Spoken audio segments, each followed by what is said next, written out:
యుద్ధ ప్రభావం వంటింటిపై పడుతోంది. యుద్ధం కారణంగా వంట గ్యాస్ సంక్షోభం నానాటికి ముదురుతోంది. వాణిజ్య సిలిండర్ల సరఫరాను దాదాపు నిలిపేయడంతో ముఖ్యంగా హోటళ్లు, రెస్టారెంట్లు, క్యాటరింగ్ సెంటర్లు, టీ, టిఫిన్, ఫాస్ట్ ఫుడ్ సెంటర్లు నడిపే చిరు వ్యాపారులు ఇబ్బందులు పడుతున్నారు.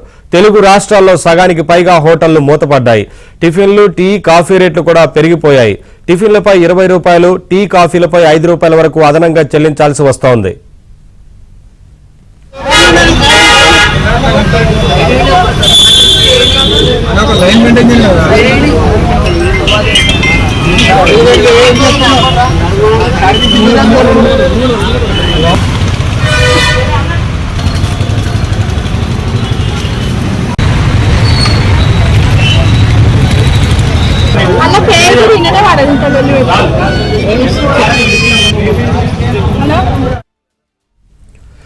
గ్యాస్ సరఫరా తగ్గడంతో కొంతమంది వాణిజ్య సిలిండర్లను బ్లాక్ లో విక్రయిస్తున్నారు. చిన్న చిన్న వ్యాపారులు కట్టెలపోయి బొగ్గులను ఆశ్రయిస్తున్నారు. కొంతమంది వ్యాపారులను తాత్కాలికంగా మూసివేస్తున్నారు. వ్యాపారాలను స్విగ్గీ, జొమాటోలు దాదాపుగా నిలిచిపోయాయి.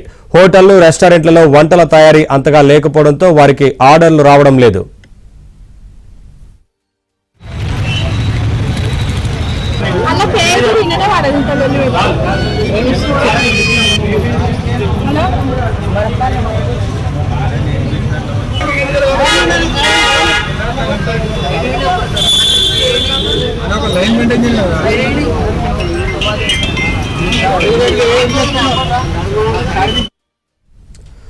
గృహ అవసరాలకు గ్యాస్ సిలిండర్ల సరఫరాలో ప్రస్తుతానికి ఎలాంటి ఇబ్బంది లేదని కేంద్ర, రాష్ట్ర ప్రభుత్వాలు చెబుతున్నా వినియోగదారులు ముందు జాగ్రత్తగా బుకింగ్స్ చేస్తున్నారు.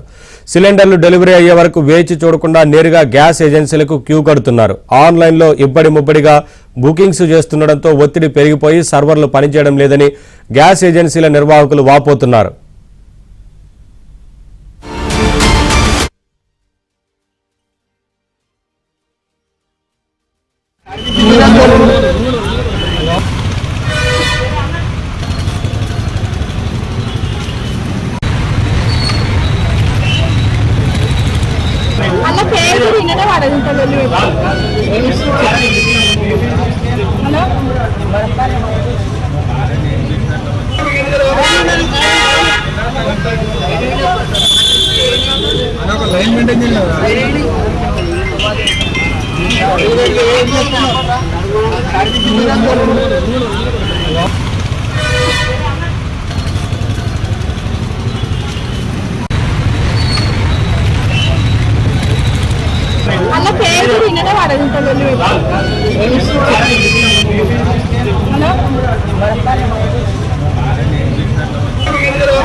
దేశంలో గ్యాస్ కొరతపై కాంగ్రెస్ ఆందోళనకు దిగింది. ఈ సంక్షోభానికి కేంద్ర ప్రభుత్వ విధానాలే కారణమంటూ దేశ రాజధాని ఢిల్లీలో నిరసన చేపట్టింది.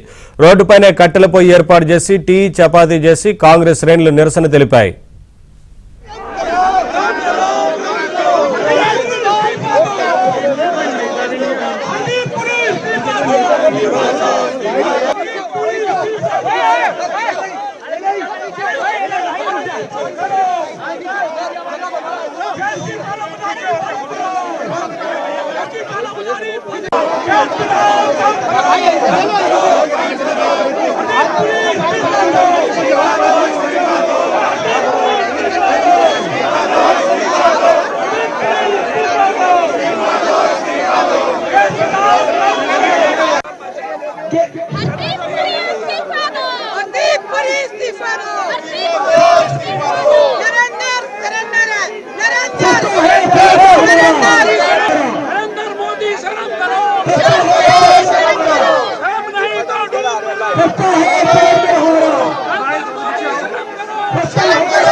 ఇరాన్ యుద్ధ ప్రభావం ఏపీలో పాల పదార్థాలపై పడింది. వారం రోజుల్లో 8 కోట్ల భారం పడిందని Krishna milk union chairman Chalasani Anjaneyulu చెప్పారు.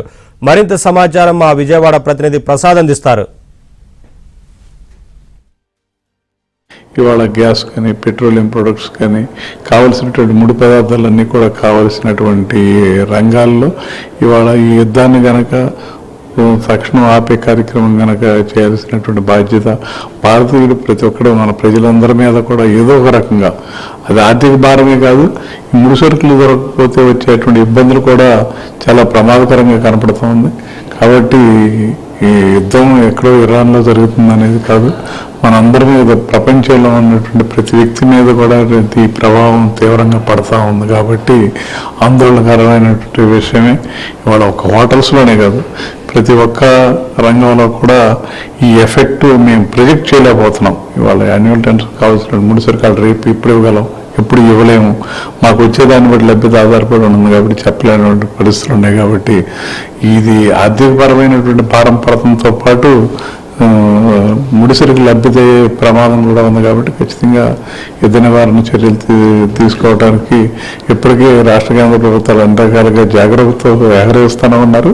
ఎవరు కూడా వినియోగదారులు భయపడాల్సిన అవసరం లేదు. కానీ త్వరలోనే యుద్ధం సమసిపోతుంది, పూర్తిగా మన సాధారణ పరిస్థితులు వస్తాయి 4-5 రోజుల్లో మనస్ఫూర్తిగా నమ్ముతున్నాం. అంటే పెట్రోల్ ఉత్పత్తులు పెరిగే అవకాశం ఉంది. తద్వారా ఇప్పటికే ఎందుకంటే రైతుల నుంచి కూడా మీరు పాలు సేకరించి ఇక్కడి నుంచి తద్వారా ప్రజలకు కూడా అందిస్తారు. మధ్యలో అనుసంధానకర్తగా కృష్ణా మిల్క్ యూనియన్ వ్యవహరిస్తుంది. ఇప్పుడు ఈ ప్రభావం అన్ని విధాలుగా కూడా మీ మీద పడబోతుంది. ఆర్థిక భారం కావచ్చు, అదేవిధంగా ఇప్పటివరకు ఉన్న ఖర్చులతో పోల్చి ఇటు ఆదాయం తగ్గిపోతుంది, ఆర్థిక భారం పెరుగుతుంది. ఎట్లా వీటి ప్రణాళిక సిద్ధం చేయబోతుంది? ఖచ్చితంగానండి. ఇది అదే ఇప్పుడు రకమైనటువంటి మాకు ఆర్థిక భారం నేను చెబుతున్నా కదా, నిన్న వాళ్ళు 2 రోజుల్లో నాకు 8-9 కోట్ల యాన్యువల్ టెండర్స్ కనపడుతుంది. ఈ 10 కోట్ల రూపాయలు పక్కన పెడితే వచ్చేటువంటి మెటీరియల్ ఏ రకంగా వాడు టెండర్ పిలుస్తాడు, వాడికి ముడి సరుకు రావటం లేట్ అవుతుంది, వాడు ఆ క్వాంటిటీ ఫిలిం కానీ ఇవన్నీ గ్యాస్ కానీ ఇవన్నీ సప్లై చేయలేకపోతే ఆ ప్రభావం ముందల సాధారణ పరిస్థితుల్లో ప్రజలకు అందుబాటులో అయ్యే చర్యలు తీసుకోవడానికి కావలసినటువంటి మేము ఎప్పటికప్పుడు జాగ్రత్తగా ఉంటాం. ఇది ముఖ్యంగా చూస్తా ఉన్నాము.